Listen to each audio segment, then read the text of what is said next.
पालकांनो, विद्यार्थ्यांनो, मी Rishikesh Bhaurao Sonawane, BTech in computer science and engineering from Walchand College of Engineering Sangli. सध्या आम्ही दोन स्कूल चालवत आहोत. The Evergreen School Saraswati Nagar and the Evergreen School Daivad या ठिकाणी. आणि 2014 मधील मी बीटेक पास आउट आहे आणि 4 वर्षाचा मला युपीएससीचं प्रिपरेशनचा अनुभव आणि 2018 पासून मी शैक्षणिक क्षेत्रात स्वतः शिक्षक म्हणूनही आणि एक संस्थापक म्हणूनही कार्यरत आहे. ऑलमोस्ट मी नर्सरी पासून ते इंजिनिअरिंग पद्धत पर्यंतच्या विद्यार्थ्यांना टीचिंग केलेलं आहे आणि त्या प्रदीर्घ अनुभवामधून मी आज जे शिक्षणाचं बाजारीकरण सुरू आहे आणि ज्या पद्धतीने पालकांच्या मनामध्ये किंवा विद्यार्थ्यांच्या मनामध्ये संभ्रम निर्माण झालेला आहे की नक्की इतक्या जास्त बोर्डच्या स्कूल असताना आपण आपल्या पाल्याला म्हणजे विद्यार्थ्याला नक्की सीबीएसई स्कूल मध्ये टाकलं पाहिजे की एसएससी महाराष्ट्र बोर्डच्या स्कूल मध्ये टाकलं पाहिजे. त्या एसएससी बोर्ड मध्ये सुद्धा नेमकं आपण मराठी मीडियमला टाकू की सेमीला टाकू की इंग्लिश मीडियमला टाकू म्हणजे इंग्रजी माध्यमाला टाकू, हा सर्व संभ्रम जो निर्माण झालेला आहे तो झालेला आहे विनाकारणचा शब्द प्रामुख्याने वापरेल की विनाकारणच्या स्पर्धांमधून. विनाकारणच्या स्पर्धांमधून का म्हणतो मी की आज मी किंवा तुम्ही युट्यूब वरती इंस्टाग्राम वरती वेगवेगळ्या JEE नीट मध्ये येणारे टॉपर्सचे व्हिडिओज बघा. म्हणजे त्यांचं जे एखादा विद्यार्थी टॉपर्स येतो तर तो टॉपर आलेला विद्यार्थ्याचा आनंद जो असतो, जर तो विद्यार्थी टॉपर येऊन त्याला जर त्याचा आनंद व्यक्त करता येत नसेल, गेल्या 2 वर्षापासून तो जर एका सिंगल रूम मध्ये बंदिस्त असेल, तर त्या शिक्षणाला तो टॉपर येऊनही त्या शिक्षणाला त्याच्या भविष्याच्या दृष्टीने काय महत्व असेल. त्याने JEE ऍडव्हान्स मध्ये 100% जरी मिळवले असतील, त्याच्या आईवडिलांना खुशी जरी असेल, पण 2 वर्ष त्या विद्यार्थ्याने जगाचा अभ्यास केलेला नसतो. फक्त दिलेल्या अभ्यासापुरता मर्यादित राहून तुम्ही इंस्टाग्राम वरचे व्हिडिओज काढून बघा.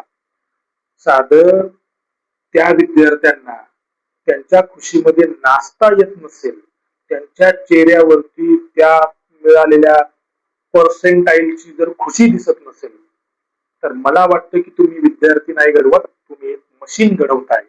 आणि अशी शिक्षण व्यवस्था जर असेल तर मला वाटतं की आपलं मार्गीकरण जे आहे ते चुकीच्या दृष्टीने चाललेलं आहे. आणि हा व्हिडिओ बनवण्याचं एक मुख्य कारण तेच आहे की जी स्पर्धा, जे शिक्षणाचं बाजारीकरण सुरू आहे, त्यामध्ये जो पालकांच्या मनामध्ये जो संभ्रम निर्माण झालेला आहे, तो संभ्रम दूर करण्यासाठी हा व्हिडिओ नक्कीच पालकांना, विद्यार्थ्यांना एक मार्गदर्शक ठरेल. आणि मला वाटतं की या व्हिडिओज मध्ये काही असे गांभीर्याची स्टेटमेंट्स केलेले आहे ज्यामध्ये माझा हेतू असा आहे की शिक्षणामध्ये जे योग्य बदल झाले पाहिजे ते बदल व्हावेत, जेणेकरून आपण विद्यार्थी घडू, देशासाठी चांगला नागरिक घडू, आपण एक मशीन घडवणार नाही याची काळजी असणारा आणि त्याचे काही मार्ग सांगणारा हा व्हिडिओ पालकांना, विद्यार्थ्यांना आणि सर्वांनाच एक मार्गदर्शन करेल असा मुळात माझा एक हेतू आहे. तर आजचा जो या व्हिडिओचा महत्वाचा मुद्दा आहे, एसएससी की सीबीएसई. गावागावामध्ये जर आपण आज बघितलंय तर गावागावामध्ये सीबीएसई शाळांचा सुळसुळाट झालेला दिसतोय. प्रत्येक शाळेमध्ये सीबीएसई पॅटर्न सरकारने सुद्धा, महाराष्ट्र सरकारने सुद्धा पहिलीपासून झेडपीला सीबीएसई पॅटर्नची घोषणा केलेली आहे. पण नक्की तो सीबीएसई पॅटर्न कसा आहे आणि नक्की सीबीएसई पॅटर्न मध्ये शिकलेले विद्यार्थी पुढे भविष्यात प्रगती करतील का? जे महाराष्ट्र बोर्ड मध्ये शिकतील, जे एसएससी मध्ये सेमी इंग्रजी मराठी माध्यम मध्ये जे विद्यार्थी शिकतील त्यांचं भविष्य धोक्यात आहे का? नक्की प्रश्न कुठे आहे? सीबीएसई मध्ये विद्यार्थ्याला ऍडमिशन घेतलं याचा अर्थ विद्यार्थीची प्रगती आणि विद्यार्थ्याचं भविष्य सिक्युअर झालं का? आणि एसएससी मध्ये ऍडमिशन घेतलं तर त्या विद्यार्थ्याला भविष्यात कोणत्या संधी निर्माण होणार नाहीत का? मुळात या ठिकाणी पालकांनी विचार करणं गरजेचं आहे. सीबीएसई पॅटर्न तर मी प्रामुख्याने आणि गांभीर्याचं एक स्टेटमेंट करतो की आपल्या महाराष्ट्रामध्ये किंवा मी असं म्हणेल की पूर्ण भारतामध्ये ऑलमोस्ट 50% सीबीएसई स्कूल अशा आहेत ज्या सीबीएसईच्या करिक्युलमला सुद्धा फॉलो करत नाही. Almost 50% schools. त्याचं प्रामुख्याचं पहिलं एक कारण की 1ली ते 8वी पर्यंत डायरेक्ट आपल्याला सीबीएसई बोर्डची परमिशन घ्यावी लागत नाही.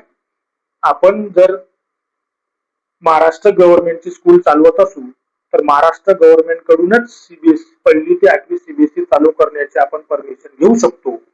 सीबीएसई बोर्डची परमिशन 9वी, 10वी, 11वी, 12वी त्यालाच आपण ऍफिलिएटेड स्कूल असं म्हणतो की सीबीएसईची संलग्न असलेल्या स्कूलची खरे परमिशन ही 9वी पासून लागते, जी सीबीएसई बोर्डाकडून भेटते.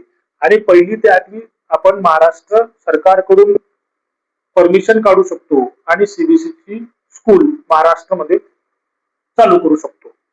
यामध्ये जर सीबीएसई परिपूर्ण सीबीएसई पॅटर्न फॉलो करणाऱ्या ऑलमोस्ट महाराष्ट्रामध्ये फक्त 50% स्कूल आहेत. 50% स्कूलला ऑलमोस्ट सीबीएसई कशा पद्धतीने काम करते, काय करते याचं तारतम्य अजिबात नाही. मी असं म्हणेल की त्याचं नियोजनही नाही.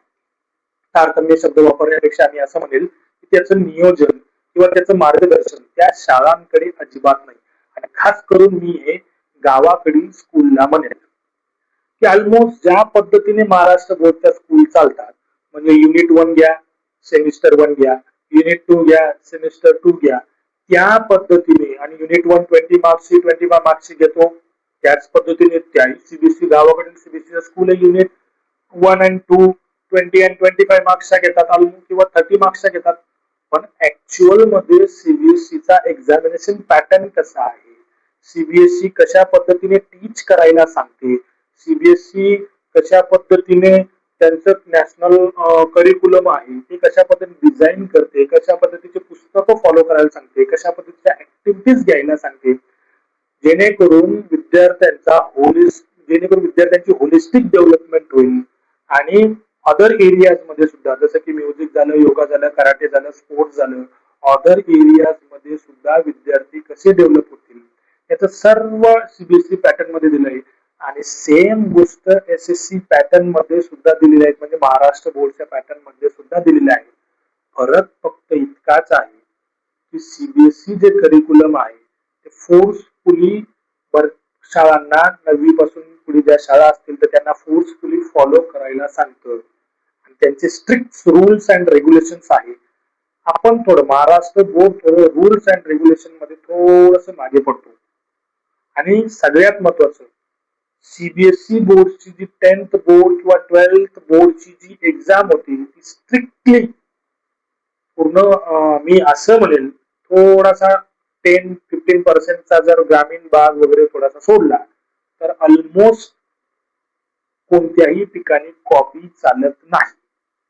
तसं आपण जर आपल्या महाराष्ट्र बोर्डच्या 10वीच्या किंवा 12वीच्या परीक्षा बघितल्या तर किती कॉपी सेंटर्स आहेत, सेंटरलाच कॉपी सेंटर असं नाव दिलेलं आहे.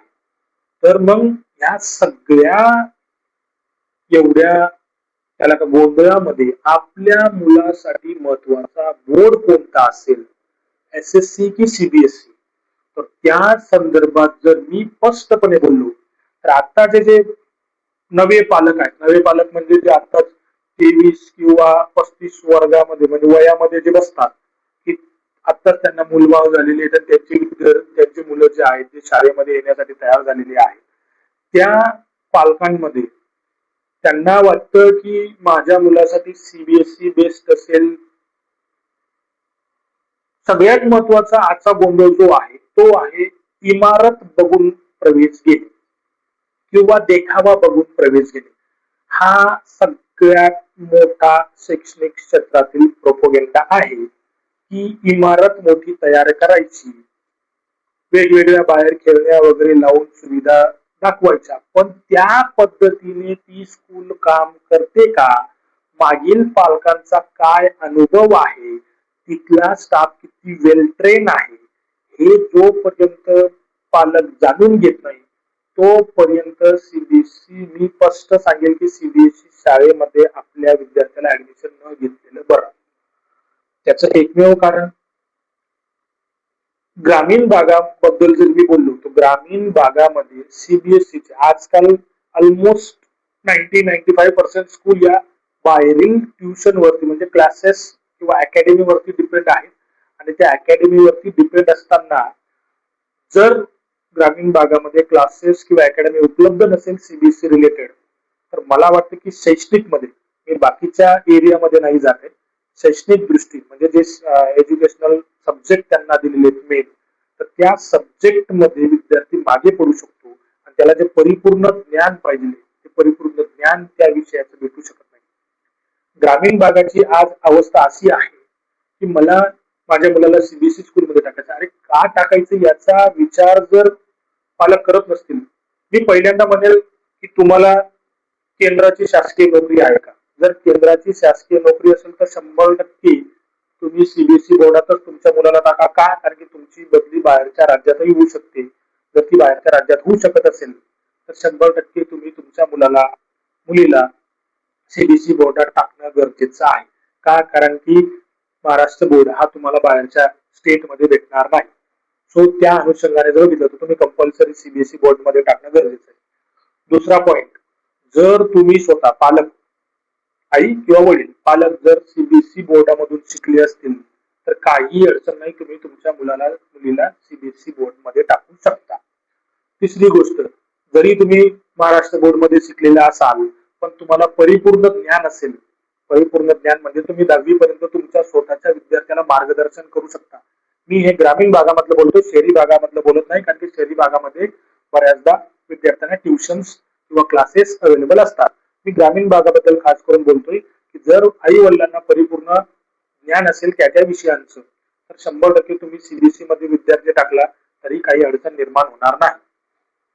आणि सीबीएसई मध्ये टाकताना त्या स्कूलमध्ये नेमका सीबीएसईचं करिक्युलम फॉलो होतं का हे बघणं गरजेचं आहे. त्या लेवलचा टीचिंग स्टाफ त्या ठिकाणी अवेलेबल आहे का.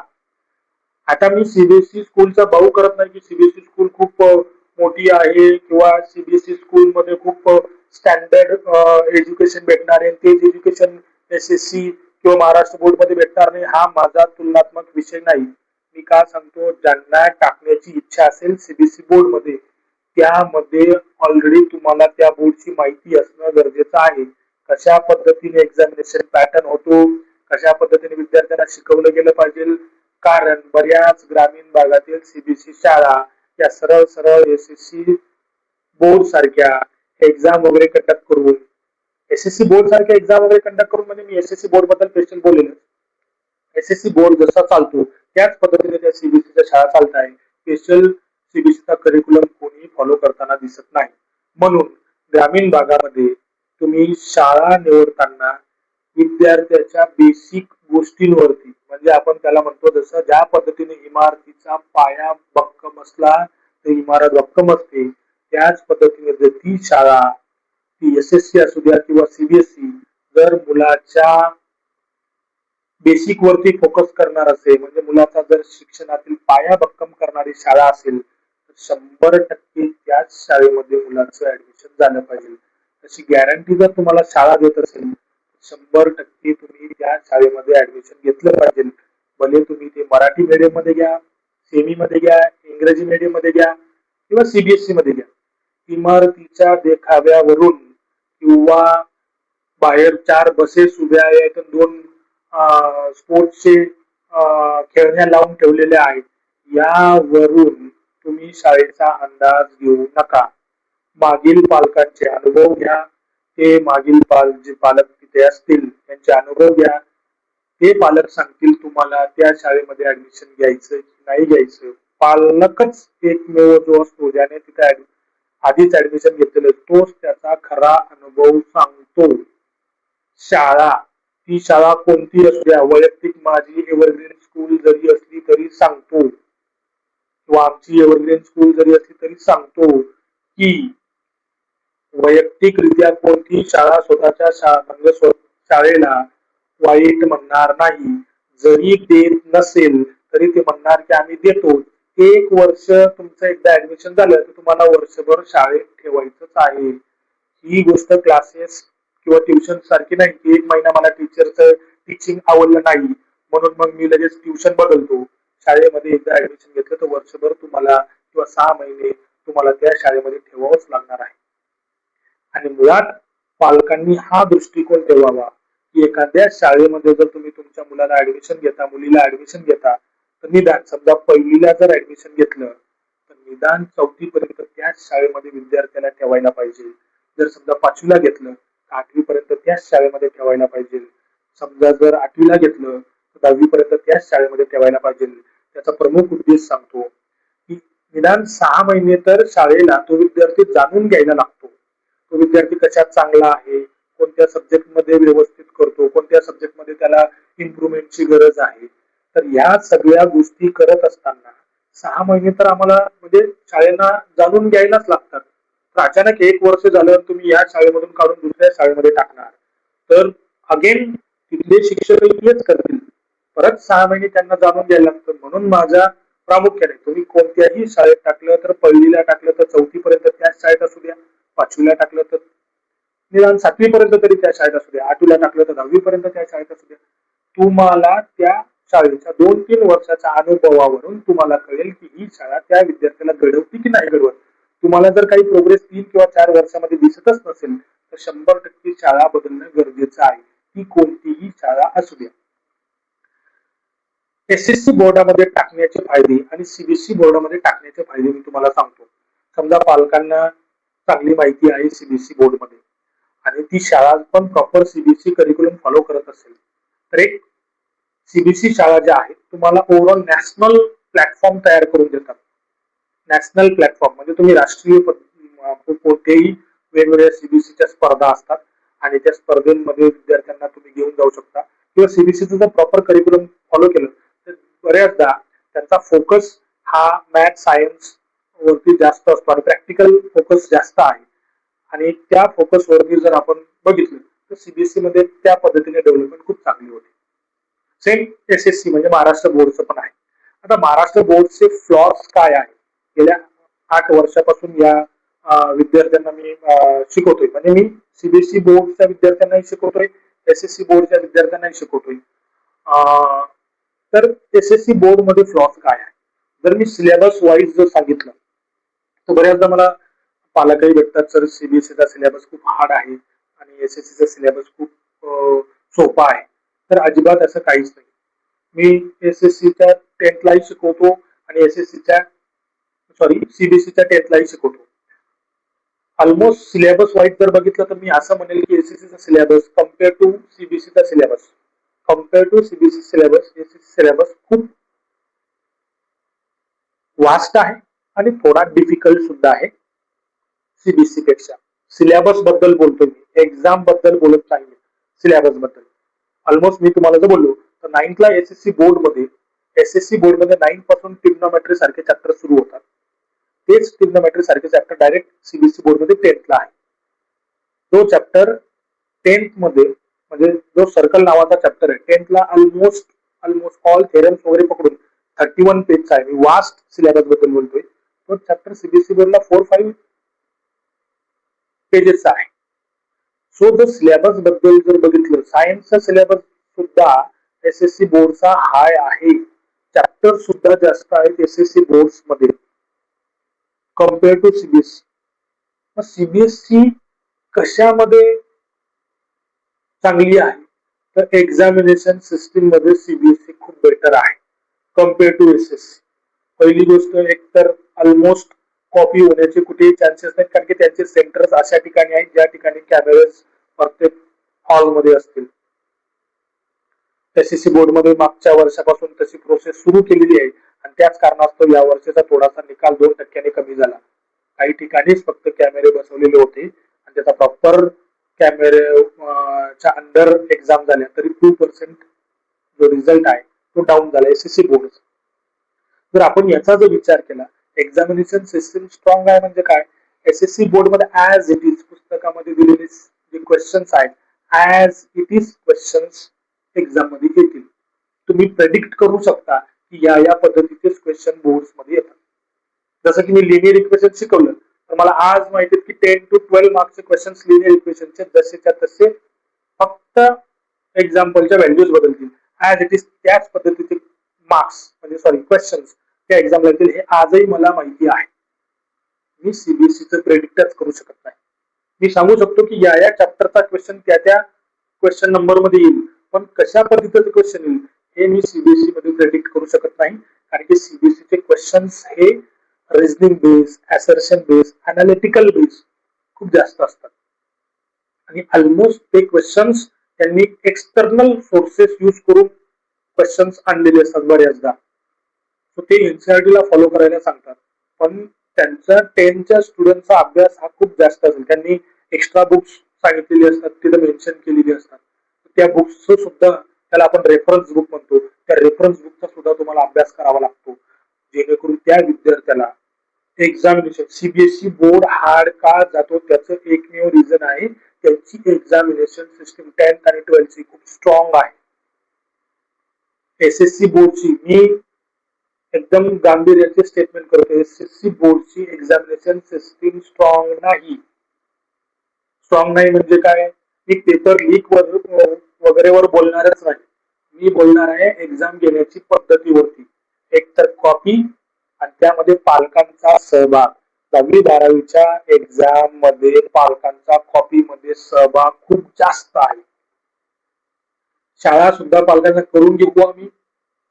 पालकही खुश. पालक वरून शिक्षकांना सांगतात माझ्या मुलावर लक्ष द्या बरं का, माझ्या मुलाला चांगली कॉपी पुरवा. ही पालकांचे स्टेटमेंट आहे त्यांच्या मुलाबद्दल.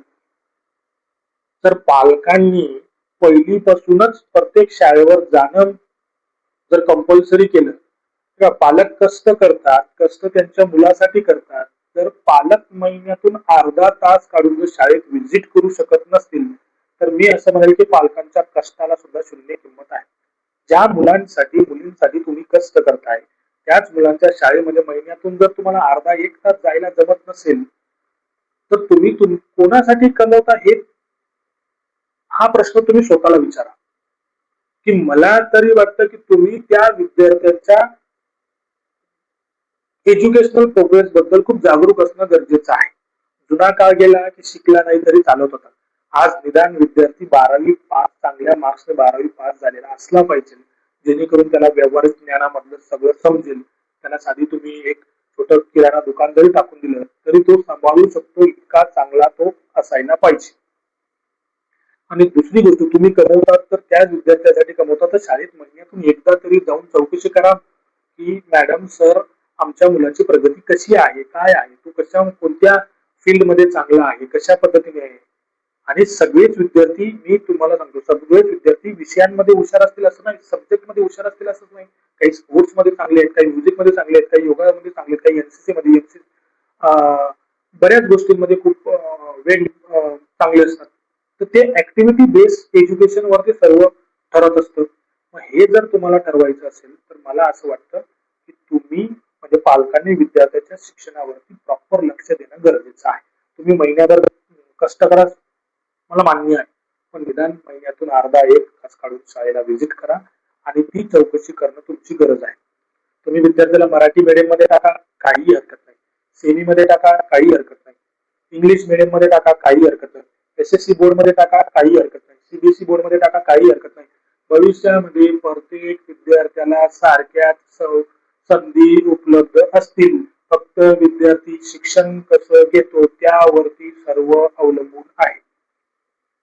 तुम्ही विद्यार्थ्यांना मार्क्स साठी धावायला सांगू नका. तुम्ही विद्यार्थ्यांना ज्ञान घेण्यासाठी धावायला सांगा. मार्क्स आपोआप येतात. विद्यार्थ्याला कन्सेप्ट क्लॅरिटी वरती भर द्यायला सांगा. एखादं गणित एखादा प्रॉब्लेम सॉल्व्ह करता येत नसेल, एखादं एक्झाम्पल सॉल्व्ह करता येत नसेल, तर त्याला सांगा की तू शाळेत जाऊन शिक्षकांना विचार, ते सोडवून घे. जर शिक्षक सांगत नसतील तर पालकांनी शाळेत जाऊन विचारायला हवं की हे उदाहरण त्या त्या शिक्षकांनी परत समजून द्यायला सांगा.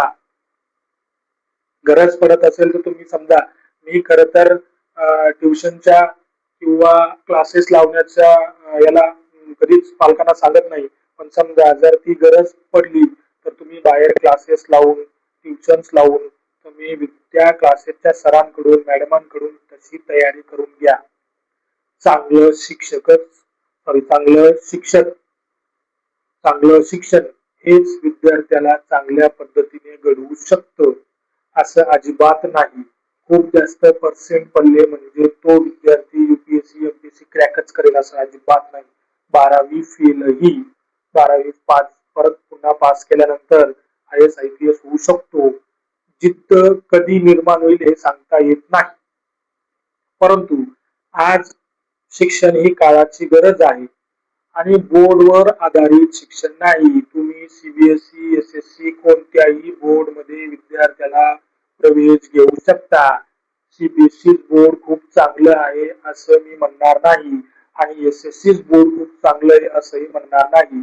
विद्यार्थी कशा पद्धतीने शिक्षण घेतो त्यावरती त्या बोर्डची व्हॅल्यू ठरत असते. तो मराठी मीडियम मध्ये शिकतो आणि मराठी मीडियम मध्ये शिकल्यानंतर जर तो इंजिनिअरिंगला टॉप करत असेल आणि इंग्रजी मीडियम मध्ये शिकलेला मुलगा जर इंजिनिअरिंगला ड्रॉपआउट होत असेल तर मग महत्व कोणाचं चांगलं आहे?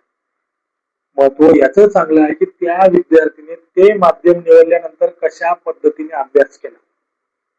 म्हणून मी आजही सांगतो, एसएससी बोर्ड मध्ये, आणि मी एसएससी बोर्ड महाराष्ट्रामध्ये खास करून सांगेन की एसएससी बोर्डला ग्रामीण भागातील विद्यार्थ्यांनी प्राधान्य का दिलं पाहिजे. एक तर आपल्या रिजनल लँग्वेज मध्ये शिकायला भेटतं.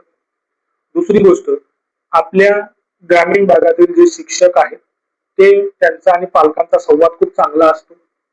सो कारण की सीबीएसई बोर्ड मध्ये तुम्ही गेले ना, तर मी आज बऱ्याच स्कूल बघतो, म्हणजे ग्रामीण लेवलच्याही स्कूल बघितलेल्या आहेत, सिटी लेवलच्याही स्कूल बघितलेल्या आहेत. सो ते इंग्लिश मध्ये बोलणार, तुम्हाला ते खूप भारी वाटणार. ग्रामीण भागातील पालक आहे ना, खूप सोजवळ असतो. तो पटकन, म्हणजे त्याच्यावर पटकन मोह माया करता येते. म्हणजे आजकाल हे बोंधू बाबा आहेत, तर ते बोंधू बाबा सुद्धा मोह माया करू शकतात. तर मग इतका मोठा देखावा सीबीएसईच्या मोठमोठ्या बिल्डिंग आणि ऑफिस मध्ये त्या ऍडमिशन करून घेणाऱ्या त्या जो स्टाफ असतो, तो स्टाफ ज्या पद्धतीने इंग्लिश बोलतो, तर त्याला तो पालक जो आहे तो खूप भारावून जातो. आणि पालक बारावा गेला की लगेच नाही माझ्या मुलाला याच ठिकाणी शिकायला भेटलं पाहिजे. बरे भले त्या पालकाची आर्थिक परिस्थिती चांगली नसली तर तो विचार करतो की मला माझ्या मुलाला याच शाळेमध्ये टाकायचंय. इथंच हाच सगळ्यात मोठा गेम आहे. त्यानंतर काय, त्यानंतर आपण काय करू शकतो? त्यानंतर जर आपल्याकडे काही ऑप्शनच नसेल, जर तुम्ही विद्यार्थ्याला ऍडमिशन घेतलं आणि त्यानंतर ते विद्यार्थ्याला समजत नसेल, अंडरस्टँड होत नसेल, किंवा तिथले शिक्षक प्रॉपर शिकवत नसतील, तर त्यावेळेस तुम्ही त्या विद्यार्थ्याचं वैयक्तिक शैक्षणिक नुकसान करताय. तुम्हाला आवडलेला जगामगा, तुम्हाला आवडलेला देखावा त्या विद्यार्थ्याला आवडेलच याची काही गॅरंटी नाही. जर तसं असेल, आवड म्हणण्यापेक्षा तिथे त्याला शिक्षणाची गोडी लागेल, तर तसं नसेल तर मी असंही म्हणेन की मग आपल्या जेडपी शाळा परवडल्या. एकतर इतकी मोठी फीस भरायची गरज नाही, आणि जेडपी शाळांमध्ये जर तुम्हाला इतक्या मोठ्या शाळेमध्ये टाकून रिझल्ट भेटणार नसेल, तर मला वाटतं की आनंदाने तो विद्यार्थी जेडपी शाळेमध्ये शिकू शकतो. इंग्रजी माध्यमाच्या शाळेमध्ये मी बऱ्याच इंग्रजी मीडियमच्या स्कूल बघितल्या आणि आमची स्वतःची इंग्लिश मीडियमची स्कूल आहे. तर बऱ्याचदा स्कूलमध्ये बेसिक गोष्टी शिकवल्या जात नाही, आणि त्याच बेसिक गोष्टी जर शिकवल्या जात नसतील तर मला वाटतं की सिलेबस मागे जाऊन काही उपयोग नाही. तर त्यासाठी वैयक्तिक म्हणजे आमच्या शाळेचाही बेसिक वरतीच फोकस असतो, आणि मी बऱ्याच इतर शाळांमध्येही 2-3दा म्हणजे आम्ही जातो, मी स्वतःही वैयक्तिक जातो मार्गदर्शन करायला वगैरे. तर तिथेही मी सांगतो की जर आपण बेसिक ओरिएंटेड जर गेलो तर मला वाटतं की विद्यार्थी आनंदाने शिकेल. प्रॅक्टिकल ओरिएंटेड गेलो तर विद्यार्थी आनंदाने शिकेल, ऍक्टिव्हिटी बेस्ड गेलो तर विद्यार्थी आनंदाने शिकेल. कारण की लहान मुलांना गोडी निर्माण करणं खूप सोपं आहे. तो विद्यार्थी खूप अटेंटिव्ह असतो, म्हणजे त्याला सारखं सारखं madam madam, teacher teacher teacher, sir sir sir, तो खूप अटेंटिव्ह असतो. आणि त्याला जर तुम्ही तेवढं अटेन्शन दिलं तर त्याची अभ्यासात खूप चांगली गोडी निर्माण होते. आणि हाच प्रामुख्याने आमचाही प्रयत्न असतो आणि माझाही प्रयत्न असतो की इतर शाळेमध्येही ते झालं पाहिजे. आणि कारण की प्रत्येक पालकाची त्यांच्या विद्यार्थ्यांच्या मार्फत खूप स्वप्न असतात की माझा मुलगा मुलगी मोठी होईल, भविष्यामध्ये आमची परिस्थिती सुधारेल. आणि त्याच परिस्थितीनुसार जर पालकांनी थोडं शाळेच्या बद्दल जर लक्ष दिलं तर खूप चांगलं होईल. आणि 100% मी असं म्हणेल की ग्रामीण भागातील पालकांनी, ज्यांना सीबीएसई स्कूल बद्दल ऍक्च्युअल मध्ये माहिती नाही, ज्यांना त्या ठिकाणी कशा पद्धतीने शिक्षण दिलं जातं किंवा सीबीएसई करिक्युलम कसं आहे, जर हे माहिती नसेल पालकांना, तर मी 100% सांगेल की त्यांनी एसएससी म्हणजे महाराष्ट्र बोर्डच्या मराठी, सेमी किंवा इंग्रजी मीडियम मध्ये ऍडमिशन घेतलं तर अत्यंत चांगलं राहील. आणि आता एसएससी बोर्ड बद्दल जर बोलायचं झालं तर त्यांचा एक्झामिनेशन पॅटर्न कॉपी मुक्त जर त्यांनी केला तर मी 100% सांगेल की एसएससी बोर्ड सुद्धा सीबीएसई बोर्डच्या तुलनात्मक ठरेल. आणि सीबीएसई बोर्डच्या एक्झामिनेशनला तो अत्यंत कारण की सिलेबस मध्ये ऑलरेडी एसएससी बोर्ड सिलेबस नुसार खूप जबरदस्त आहे SSC board as compare to CBSE board. तुम्ही दोघं तुलना करू शकतात. फक्त एसएससी बोर्ड म्हणजे 10वी किंवा 12वीच्या परीक्षेमध्येच फक्त थोडासा मागे आहे. जर परीक्षाचं व्यवस्थापन जर एसएससी एचएससी म्हणजे 10वी 12वीच्या बोर्ड मध्ये चांगलं झालं तर मी सांगतो की एसएससी बोर्डला सीबीएसई पॅटर्न फॉलो करायची गरज नाही. एसएससी म्हणजे महाराष्ट्र बोर्डचा स्वतःचा पॅटर्न आहे आणि त्याच पॅटर्नला महाराष्ट्र बोर्ड एक आदर्श पॅटर्न म्हणून डिझाईन करू शकतं. फ्लॉज फक्त एक्झामिनेशन सिस्टीम मध्ये आहे आणि तोच फ्लॉज काढणे हे फक्त महाराष्ट्र बोर्डाने करावं. बाकी टीचिंग मध्ये किंवा विद्यार्थ्यांमध्ये गोडी निर्माण करणारा पॅटर्न आहे एसएससी. तुम्ही 5वीचा 4थीचा इतिहास बघा, 5वीचा इतिहास बघा, 6वीचा इतिहास बघा, 7वीचा इतिहास बघा, 8वीचा बघा, 9वीचा बघा, अत्यंत रोमांचक इतिहास दिलेला आहे. 4थीच्या इतिहासामध्ये छत्रपती शिवाजी महाराजांबद्दल सांगितलेलं आहे. 5वीच्या इतिहासाबद्दल प्राचीन संस्कृतीबद्दल माहिती दिली 5वी आणि 6वीच्या इतिहासामध्ये. 7वीच्या इतिहासामध्ये मध्ययुगीन इतिहासाबद्दल माहिती दिलेली आहे. 8वीच्या इतिहासामध्ये भारताच्या स्वातंत्र्य संग्रामाबद्दल माहिती दिलेली आहे. अत्यंत असा रोमांचक इतिहास आपल्या महाराष्ट्र बोर्डच्या पुस्तकांमध्ये दिलेला आहे. आणि असा इतिहास असताना तुम्ही मॅथ्सही बघा, एकदम बेसिक ओरिएंटेड आणि अत्यंत सुंदर अशी रचना महाराष्ट्र बोर्डच्या पुस्तकांमध्ये मॅथ्सची दिलेली आहे. आणि आताही महाराष्ट्र बोर्डने परत नवीन पुस्तकं 2री, 3री, 4थी, 5वी आणि 6वीची या वर्षी येणार आहे. 5वीची येणार नाही वाटतं, पण 2री, 3री, 4थी आणि 6वीची यावर्षी नवीन पुस्तकं येणार आहे, नवीन सिलेबस डिझाईन होणार आहे. तर मला वाटतं की सिलेबस नुसार एसएससी बोर्ड बेस्ट आहे.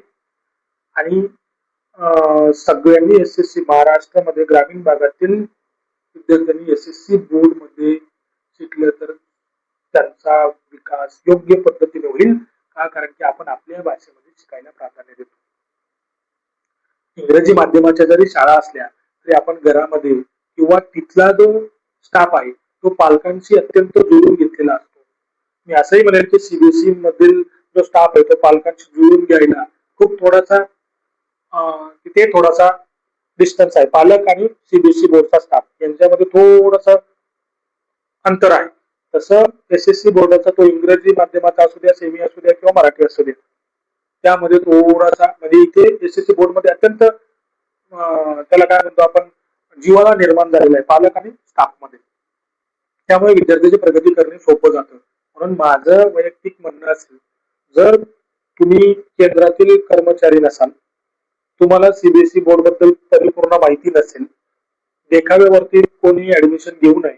ते एसएससी बोर्ड मध्येही सांगतो, खूप मोठी इमारत आहे तर तुम्ही तिथे ऍडमिशन घ्यावं आणि पत्र्याची इमारत आहे तिथे ऍडमिशन घेऊ नये असं अजिबात नाही. तुम्ही ज्ञान बघा, माझ्या विद्यार्थ्याला या ठिकाणी ज्ञान भेटणार आहे का, माझ्या विद्यार्थ्याला या ठिकाणी सर्वांगीण विकास होणार आहे का, आणि हे फक्त तुम्ही जुन्या पालकांकडूनच जाणून घेऊ शकता. जुन्या पालकांकडून ते जाणून घ्या आणि तरच त्या शाळेमध्ये ऍडमिशन घ्या. तरच त्या शाळेमध्ये ऍडमिशन घ्या. जेडपीची शाळा असते, पुण्यामध्ये बऱ्याच जेडपीच्या शाळा आहेत, वेटिंग लिस्टला ऍडमिशन आहेत, वेटिंग लिस्टला ऍडमिशन आहेत जेडपी शाळेमध्ये. तुम्ही गुणवत्ता द्या आणि पालकांनी गुणवत्तेवरतीच फोकस केला पाहिजे, बोर्डवरती अजिबात नाही, बोर्डवरती अजिबात नाही. आणि मी आजही माझं स्ट्रिक्टली स्टेटमेंट आहे, कॉन्ट्राव्हर्शियल जरी असलं तरी ग्रामीण भागातील म्हणण्यापेक्षा पूर्ण शहरी भागात सुद्धा ग्रामीण भागातील असुद्धा, उलट ग्रामीण भागातील जास्त, शहरी भागातील थोडे कमी आहे, ही सीबीएसई शाळा या सीबीएसईच्या करिक्युलम फॉलोच करत नाही. 50% ऍव्हरेज 50% शाळा ही सीबीएसईचं करिक्युलम फॉलो करत नाही. आणि बऱ्याच ग्रामीण भागातील सीबीएसई शाळांमध्ये सुद्धा कॉपी हा प्रकार चालतो, कॉपी हा प्रकार चालतो. त्या अनुषंगाने मी सांगू शकतो. म्हणून माझी सर्व पालकांना, विद्यार्थ्यांना नम्र विनंती आहे की आपल्या पाल्याचं ऍडमिशन घेताना त्या शाळेबद्दल इतर पालकांचं म्हणजे जुन्या पालकांचं म्हणणं काय आहे त्यानुसारच तुम्ही ऍडमिशन घ्यावी. फीज प्रत्येक, आता गव्हर्नमेंट शाळा सोडल्या तर ज्या पण प्रायव्हेट शाळा त्या शाळेमध्ये फीज असणारच आहे. फीजची पण तुलना करा. नर्सरीला जर 1,40,000 50,000 फीज असेल तर मी म्हणेल की एवढी फीज घेऊन सोन्याची अंडी तर ती देणार नाही तुमच्या मुलांना, तर एवढी फीजचा विचारही तुम्ही करू नका. मी सरळ सरळ म्हणेल, माझं इंजिनिअरिंग वालचंद कॉलेजमध्ये गव्हर्नमेंट ऑटोनॉमस कॉलेज आहे, मला दर वर्षाला 24,000 रुपये फी होती. 24,000 रुपये फी होती इंजिनिअरिंगला, बीटेकला. मग मी सर्वस्वी म्हणजे मी सरळ सरळ विचार करेन की एक नर्सरी किंवा सिनियर केजीच्या विद्यार्थ्यांकडून 50 आणि 60,000 रुपये किंवा 1,00,000 1,00,000 शहरांमध्ये नर्सरीच्या 3 वर्षाच्या मुलांसाठी 1,00,000 रुपये फी आहे. मला कळत नाही की ते 1,00,000 ते काय देणार आहेत, काय करणार आहे. I don't know what they give their ward, what kind of education, what kind of facility, मला नाही माहिती, मी त्याबद्दल बोलू शकत नाही. मी याबद्दल बोलू शकतो फी स्ट्रक्चर बद्दल सरकारने खरंच रेग्युलेशन तयार केली पाहिजे आणि एक्झामिनेशनच्या स्टँडर्ड मध्ये सुद्धा एसएससीच्या स्टँडर्ड मध्ये किंवा 12वीच्या स्टँडर्ड मध्ये एक्झामिनेशन जर खूप स्ट्रिक्टली केलं तर मी 100% सांगतो की चांगले नागरिक, चांगले विद्यार्थी आपण घडवू. भविष्यातील संधीबद्दल भविष्यामध्ये 11वी 12वी नंतर म्हणजे 10वी नंतर तुम्हाला काय करायचं आहे, बाकीच्या गोष्टी कशा पद्धतीने करायच्या आहे, भविष्यातील संधी कशा आहेत ते आपण पुढच्या पार्टमध्ये बघू. हा व्हिडिओ अवश्य बघा आणि काही शंका वगैरे असतील तर त्या व्हिडिओच्या खाली तुम्ही कमेंट करू शकता किंवा वैयक्तिक माझा फोन नंबर स्क्रीनवरती दिलेला आहे त्या मोबाईलवरती कॉन्टॅक्ट करून तुम्ही तुमच्या विद्यार्थ्याच्या आत्ताच्या 10वीला विद्यार्थी पास झाले असतील, 12वीला जे विद्यार्थी पास झाले असतील, भविष्यामध्ये त्याने कोणत्या फील्डमध्ये ऍडमिशन घ्यायला पाहिजे यासाठी जर कोणाला मार्गदर्शन लागत असेल तर मी संकोचपणे आपण मला कॉल करू शकता आणि मार्गदर्शन घेऊ शकता. आजच्यासाठी एवढंच. धन्यवाद.